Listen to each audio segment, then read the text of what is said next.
नमस्कार दोस्तों। आज आपके सामने लेके आया हूँ मैं अपनी लिखी हुई एक छोटी सी रचना जिसका शीर्षक है कविता।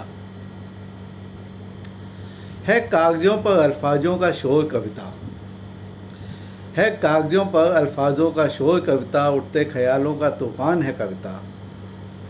है कागज़ों पर अल्फाजों का शोर कविता, उठते ख्यालों का तूफ़ान है कविता।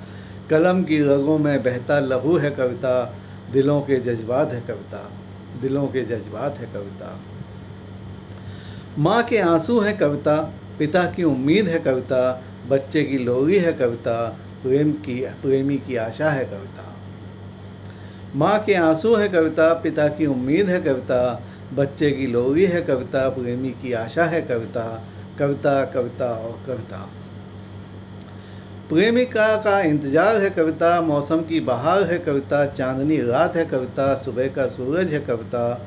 कविता कविता कविता। पूनम का चांद है कविता, शाम की उदासी है कविता, राही की मंजिल है कविता, दर्पण में मूरत है कविता। कविता कविता और कविता। 16 श्रृंगार है कविता, चिता की आग भी है कविता, हर तरफ है कविता कविता और कविता।